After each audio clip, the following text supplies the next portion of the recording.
was good yet. I know there's already been a couple should you summons out there, but I'm going to give you the most quick fire way, the fastest in the rain reasons why or why not you should or shouldn't summon on some of these banners right here. So first off, let's be real here, let's look at our resources. We are all broke. Everyone that has summoned during the anniversary is broke anyway, and that is a major part, or should be a major part of your decision making.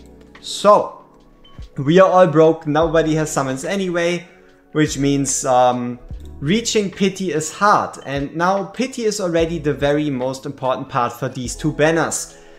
The legendary, I can't stress it enough. The 1+1 is only worth it if you can guarantee pity. If you can't guarantee pity, summon 150 summons and get absolutely jack shit because the rates are 0.5%, it's not worth it. It's not worth it.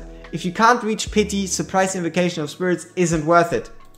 Next banner, Nation summoning. If you can't reach pity, Nation summoning still isn't worth it. Like, you can try your luck, but honestly, just statistically, most of the time you are going to get disappointed rather than surprised.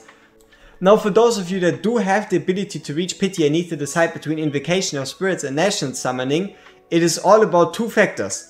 How many legendaries do you have, and how high is the quality of the legendaries that you're missing? So, the more legendaries you have, the less you should be summoning on the invocation of spirits, and obviously the more legendaries you have, the more you should be summoning on the Nation summoning. The reason for that is the Nation summoning obviously gives you an unowned legendary, and the more legendaries you have, the smaller and smaller the pool becomes. Now, this is also the part where quality plays a major role. If you're missing only top tier legendaries, this is obviously a no-brain choice, but if most of your units that you're missing are rather meh, like Crashes, Shamirs, Azors, and you only have a couple units put in, then it might still be smarter to summon on the invocation of spirits. Overall, it all has to do with you and the quality of units you're missing. The better units you're missing, the more you should be summoning on the Nation summoning. So, out of both of these banners, if you don't have pity, don't summon. It's that simple. If you do still want to summon because you, for example, need some more Helga shards, want to participate in spiritual altar, or whatever might be your reason, summoning on the crazy invocation of spirits is just more worth it. You have a higher chance of a legendary, and you're going to at least get a legendary rather than not. Crazy divines, if you want to summon divines, go ahead, summon your divines. There's no trouble there. But, so yeah, now that we went through all the normal summon banners, what would be another reason besides not having pity to hold on to your summons? The answer is apparently already the August banners. Man, the leakers are going crazy. So, August banners are going to include Zillitu Artemis and Hatsid Glaciers. So, just a quick overview. Obviously, Zillitu is pretty strong. If you do have a Pyrus or if you have a Twin Fiend, she's ridiculous. Zillitu is useful in a lot of content. She has crazy burst damage. And then you have Artemis. Artemis is by far the strongest anti-heal unit. He is needed for a lot of gear dungeon 1 strategies. He provides healing while providing anti-heal, and he also does damage. So that's put him in a very unique spot. Then we have Hatsid. Hatsid is probably still the strongest normal summon in the entire game with her invisibility, ridiculous burst damage, defense reduction, splitting shots. And yeah, especially for Gear Dungeon 2, she is almost required, or you have to pull like 4 to 6 Nixes instead.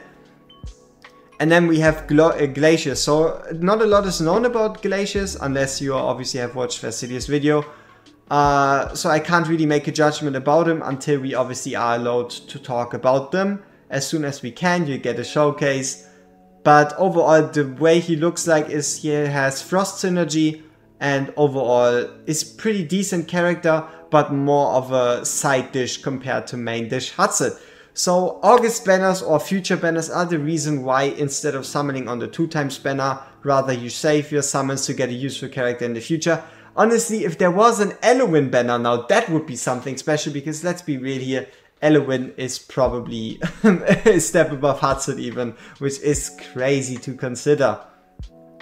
So, like I said, fastest review in the RAM. Let's have a look at this banner. Now, if you do not have Praetus, you summon. If you do have Praetus, you skip.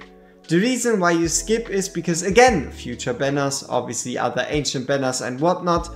And yes, you might be saying, oh wow, Praetor's Awakenings are so strong, but at the end of the day, as soon as you get a legendary soulstone, you can just get that A1 anyway, and it's not like he's a bad character without the A1. So the reason you skip is because the next upcoming ancient banner is going to include the next Watcher Lord. And as the League Boys already talked about it, the next Watcher Lord is cracked out of her mind.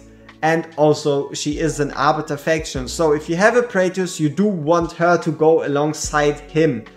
And also, basically, for Ingrid. If you do want to pull for Ingrid, you also should pull for Praetus, because you do need a Praetus to get the most out of her.